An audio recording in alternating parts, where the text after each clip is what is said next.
Let's talk mainly tonight, everyone, with my panel on the program on the issues of the Economic Advisory Council, some of the issues generated and the way forward for Nigeria.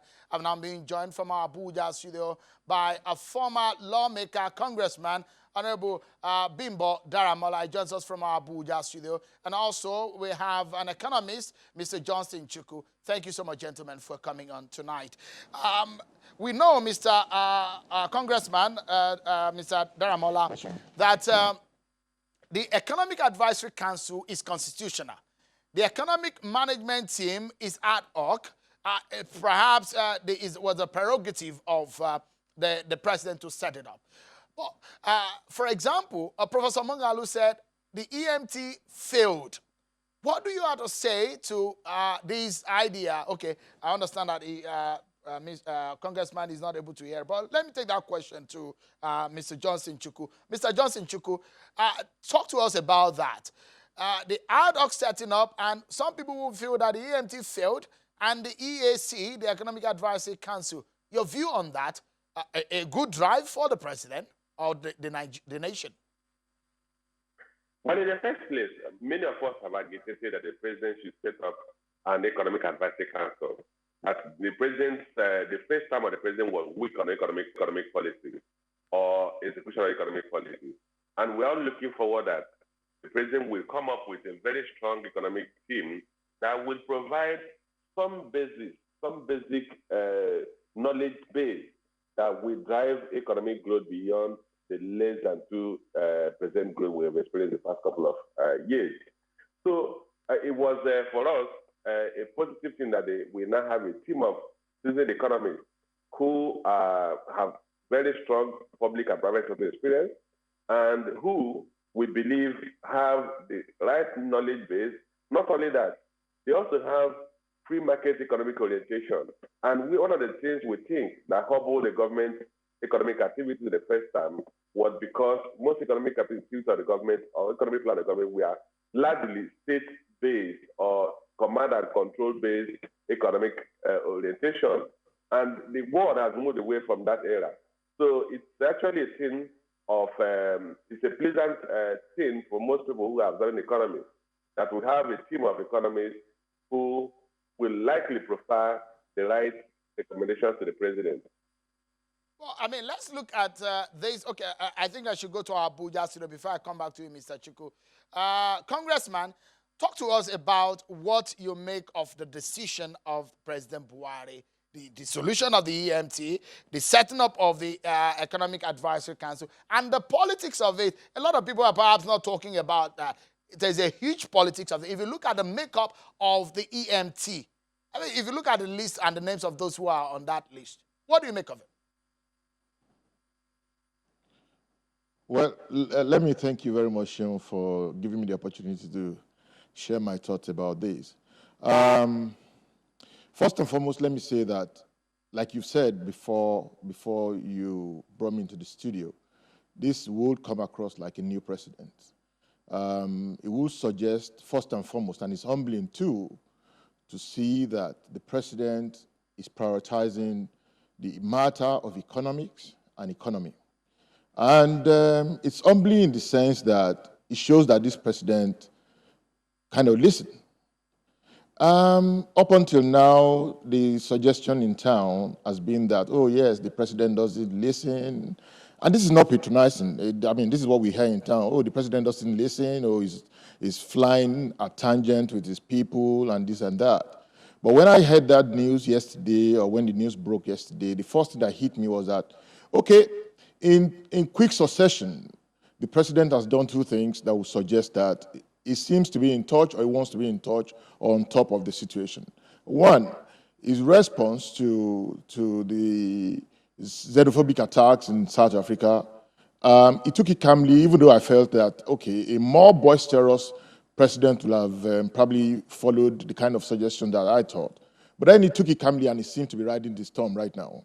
And then this economic thing. First and foremost, before the president decided to tweak with the framework that he was working with hitherto, he must have, out of sensitivity, said to himself, maybe you can do a little things, some of these things better. Maybe you can do some things better.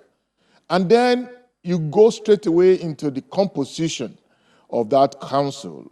It will also suggest that the president also has been very reflective to say, okay, fine, I need to pull guys who are hands-on, not to say that the guys, the ministers aren't competent, but to show that, yes, if these guys could come into the mix, and the matrix is now between politicians who also have or have come to the cabinet to some kind of experience, and the guys who are all economists and all of that. Look at the profile of the guys who have made the council.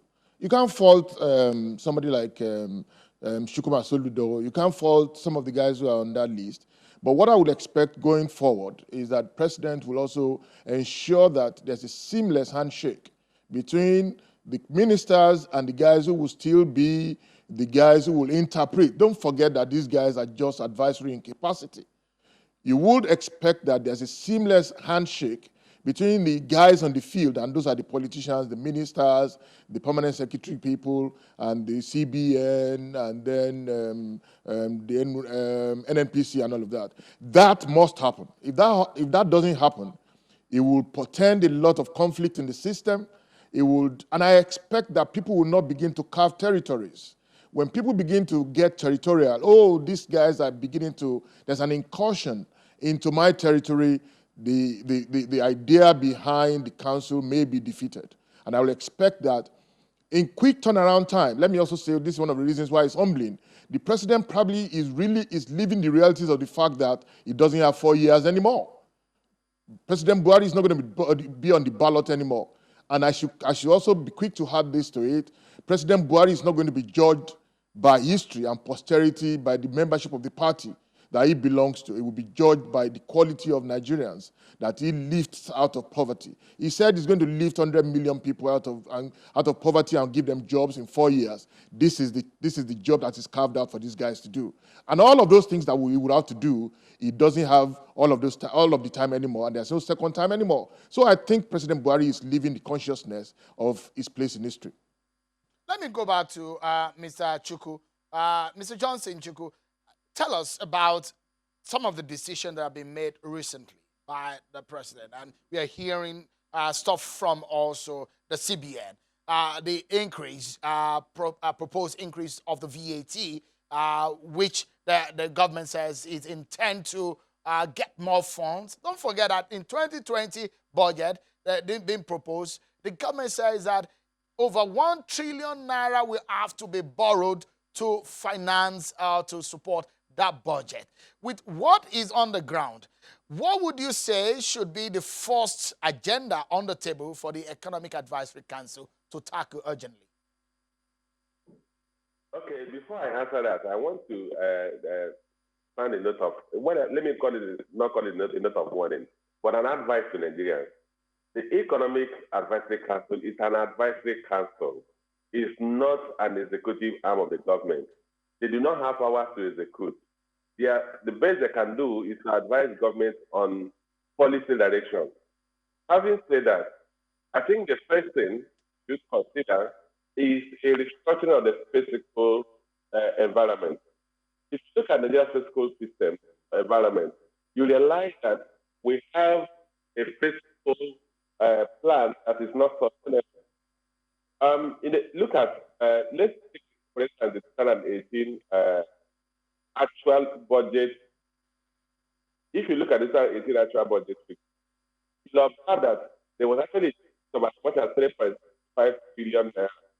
So if the government is talking about borrowing about 2 trillion in 2020, it may not represent the reality. In 2018, expenditure on debt service was more than 2 trillion naira. Capital expenditure was only 1.5 trillion naira. And then recorded expenditure to add the debt service was about 5.5 trillion naira, leaving a difference between recorded expenditure and revenue, which was only 3.6 trillion naira of 2 trillion naira. So that structure is not sustainable. You're going to see that the current medium-term expenditure plan for 2020 to 2023, 2022, you're going to see an increase in debt service about 2.4 trillion naira. So that means that the government every year we have fewer or less amount of money for meeting social needs of the people and capital expenditure. So the first thing for me, I will advise the council to do is to ask government to consider the fiscal plan. And that's to say that we can no longer continue to borrow at the rate at which we are borrowing to meet the current expenditure. So to achieve that, there are two options. One is the increase in government revenue, which the government has already taken up, increase the tax. But to go with that increase in government revenue, particularly tax, should also be an increase in the earnings capacity of the citizens. If people do not have an improvement in their earnings, they will not have the capacity to pay more tax. That objective may not be achieved. So the first thing I will look at, if I were part of that committee, is to look at how do we fund capital expenditure or capital and fiscal assets that will improve the competitiveness of the economy. Okay. All right. Mr. Chukwu, let me for a moment, let me go back to Abuja with the congressman. Congressman, the politics of this whole scenario, and you perhaps are hearing, you are in the political corridor, so you are hearing what people are saying about the relationship of the president and the vice president based on the decision that have been made in the last 4 or 5 days. What do you make of that? Is any readings there for you? Well, Sheon, let me say to you that Nigeria is a country where people like to thrive on all kinds of insinuations. And of course, they call it body language and things like that. But let me make it clear to you, my brother, that there's nothing, as to me, there's nothing for right now to suggest that there's a discord in the presidency of this country. To the extent that I know, I'm not a palace courtier, but to the extent that I know, I believe very strongly that President Buhari seems to get on very well, with the vice president, and he's spoken at different times very glowingly of the vice president.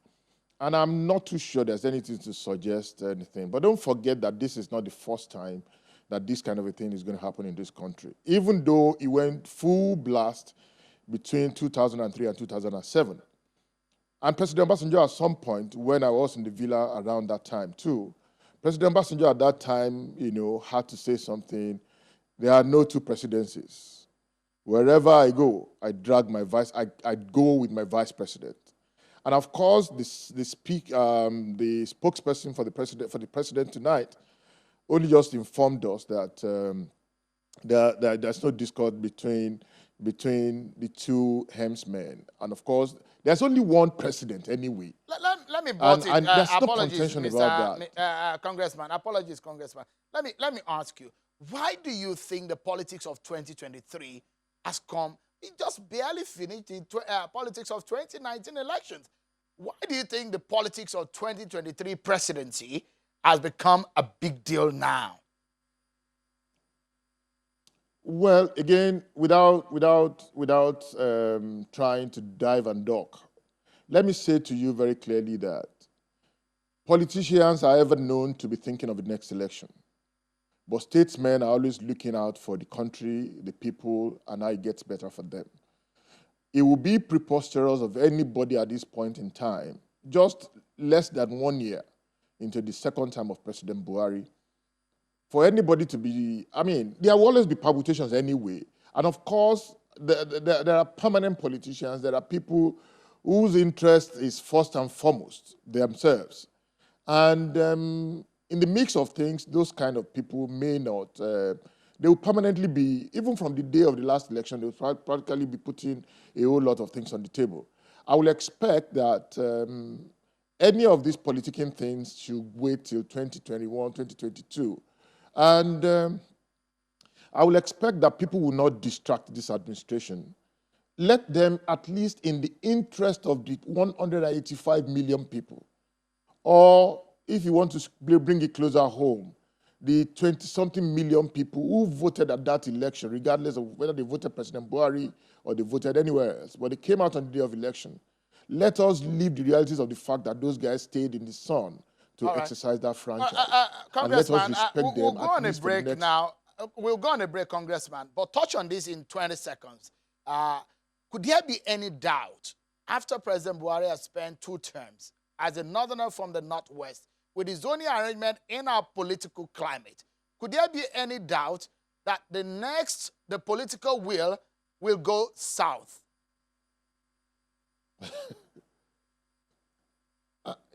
Sure, you want me to lend credence to the fact that there's something going on around. What I can say is that I have seen situations where zoning has been jettisoned before. And it doesn't appear as if anybody is going to fly that card and Nigerians are going to believe you 100% today. I have seen a situation clearly in recent past where people said, no, it doesn't matter, don't bother, this is not about zoning.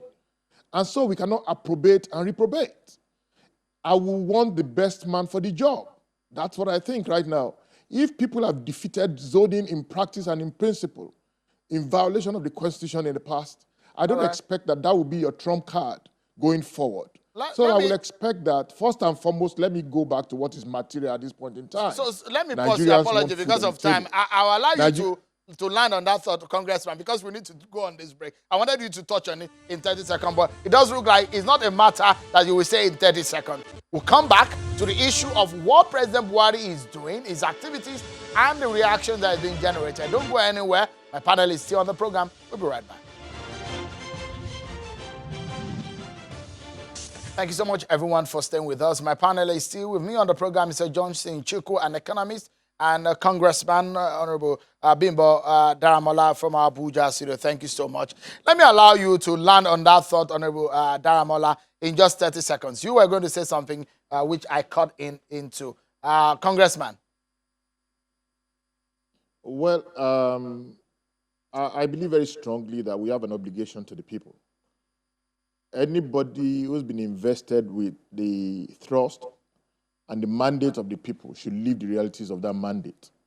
It's incumbent, and I think that's why we have to give extreme credit to President Buhari at this time. I'm excited about the fact that President Buhari, and anybody should, if a man decides to rejig the economic framework to make it faster, run at a better speed, and all of that, that is a recognition of one thing. I want to put food on the table of Nigerians.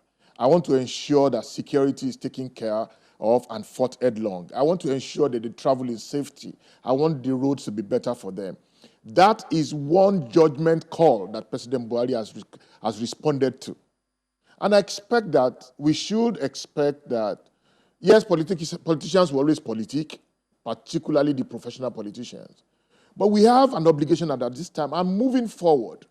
I hope that we will not be presenting to Nigerians, particularly some of us who believe in the APC and who are in the APC, we will not be presenting excuses to Nigerians in 2022 or 2023. All right. Whoever will become the president of this country should be riding on the shoulders of President Buhari and his achievements and accomplishments thereafter, to be able to put that on the table and say, President Buhari achieved X, Y, Z. I am going to take it forward from there, not to be making excuses. So, in couching the message of the guys who may want to run in 2023, they need to allow President Buhari to succeed. And allowing him to succeed will be that they will give him a little bit of a breather. The ministers are just getting round to their desk. Some of them are, a lot of them, I met one or two of them the other day, and I saw how busy some of these guys, were in their offices and all of that. They practically didn't even have time to see visitors. So I will expect that people should give them a breather and cut them a little bit of slack. Let them do what they need to do for the next 2 years. Mr. Daramola, and then it will be easy to win an election when your party has something to show for the victory just a moment, that Mr. you Daramola. had years past. Mr. Chukwu, there is a new directive, you understand, coming from the Apex Bank on charges on deposit and some of the other policies of the government. The government says that it wants to take 100 million Nigerians out of poverty. How realistic are some of these, considering those that will be on the receiving end, the average Nigerians. What do you make of some of these policies of the Buhari government? Okay, let's try to dimension or to understand some of the policy statement economic oriented. One, the aspect of the charge on withdrawals and deposits is basically a monetary policy decision of the central bank. It has been there for more than 7 years. It was actually introduced by the immediate past CBN governor. So it really has nothing to do with the fiscal policies of the government. But look at those aspects that would relate to the fiscal policies or can define the direction of the fiscal authorities. One is the advisory council. What one can say is that advisory council, like I mentioned earlier, is basically advisory, and we hope that they will come up with policies that will drive faster economic growth. If you look at the policy pronouncements of the government, not many have come up after the inauguration of the government. Have an indicative medium-term expenditure framework, which has not been sent to the National Assembly, which indicates that the government will come up with a budget of about 10 trillion naira.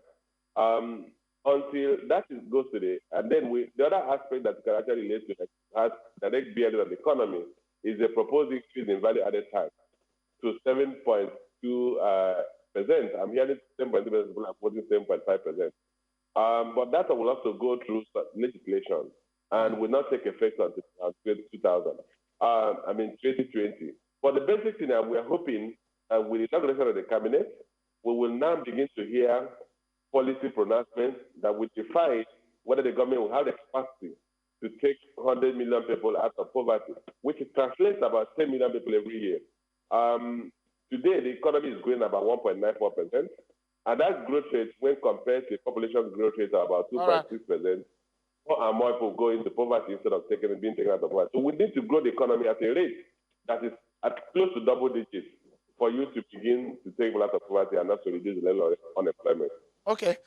We've since been joined in the Lagos studio here by Mr. Ken Okolugbo, a former commissioner in Delta State and a political scientist. Thanks so much for coming on tonight. It's always my pleasure. It's been a crazy traffic in Lagos. Yeah, it was a horrible traffic. It's a raining day in Lagos, unexpected yes. in the commercial city. Yes. Let's get to it. With the few minutes that we have, we've had panels on the program, Mr. Daramola and Mr. Chukwu. Well, if you hear from Mr. Adams or OMalley, let me play that soundbite to our viewers and get your reaction to it. He did say, the Buhari that we have is no longer Baba Go Slow, it's Baba Fast Fast. Take a listen to him. Adams. You can't call him Baba Go Slow now. No, this time is Baba Fast. How do you react to it? Well, I must be very honest. With the EAC, the Economy Advisory Council, I think the presidents are taking the rug off the feet of most of us that have been criticizing him. It's a bold initiative, and for the first time, you won't hear me criticizing the government of Buhari the way I used to criticize him, because this is what we have been saying. First and foremost, you have someone like Charles Soludo, a former CBN governor. You have Bismarck Rewane. You have Salami, who was already a member of the economic team. And if you have this crop of people, if he listens to their advice, then, I mean, what else are we going to be complaining of as regards the economy? What do you then say to people who say, these are statutory? The Economy Advisory Council is constitutional. He's just doing his constitutional duty. No, but he didn't do it in the first tenure. So now that he has done it, at least we must give him a pass mark. But what we're saying is that let him listen to their advice. That is one very basic thing he has to do. We're looking at an economy right now that is slowing down. The inflation rate is still a double digit. The GDP rate is fluctuating. We're looking at attracting foreign direct investments, which is one thing that we have lacked in a couple of years now. We've rather been losing in terms of FDI than attracting FDI. We're looking at the fiscal responsibility bill actually being brought into focus. For a long time now, we have not heard of the medium-term expenditure framework being taken to the National Assembly before the budget is passed. We have an economic team that is going to sit with the president and fashion out a process whereby what we will export will definitely be more than what we import in the future, thereby increasing our GDP and giving us a sense of growth. And now, the president, a lot of people are already saying, oh, the president is trying to damn the vice president. I don't believe he's right. The buck stops at his table. And because he knows that the buck stops at his table, he took this bold initiative. I think the president must be complimented. I asked the congressman, yes. you're a politician also, I asked Yes. him the question, that would there be a doubt as to where the presidency will return to or will go to in 2023, considering the zoning arrangement in the political climate in Nigeria, and the fact that President Buhari would have spent 2 terms, is from the Northwest region? Oh, certainly we want the presidency to come back to the South. First, the Southeast should take a shot at it because they have not had it. Remember that Obasanjo was the president first. Goodluck Jonathan was also the president. So the Southwest have had their shot. The South have had their shot. So it will only be logical for the Southeast to have their shot as the presidency into 2023. Would you say you are proud with what Buhari has done, the decisions that he has made in the past 1 or 2 weeks? I'm proud of it. For the first time, I have to say that. Really? Especially if he sticks to it. The important thing is not only being proud of it, is if he listens to their advice. And, you know, these are men that you cannot cow. They will cry out at a point in time when people like us will look at the economy and start saying, look, we are not doing well. They will certainly cry out. And by the time they cry out, the people know that the president is not listening to them. But he has told us that they're going to have an unfettered access to him. Let's hope they'll have an unfettered access to him and there will be no stopgap. Ken Okolugbo, thank you so much for coming on tonight. Always my pleasure. Well, Congressman, thank you so much. It's a pleasure having you, especially now that you have a lot of gray hair on your beard. Thank you so much for coming on. It's a pleasure to see you. And Mr. Johnson Chukwu, always a pleasure having you talk on the issues of the economy. Thank you so much, my panel, tonight. What a refreshing moment to have you talk about some of these issues. That's how we'll leave it, everyone. Thank you so much for discussing and having your time with us on the program in this 1 hour stretch of the midweek edition of Politics Today on Channels Television. I'm Sean OMalley. Bye-bye, everyone.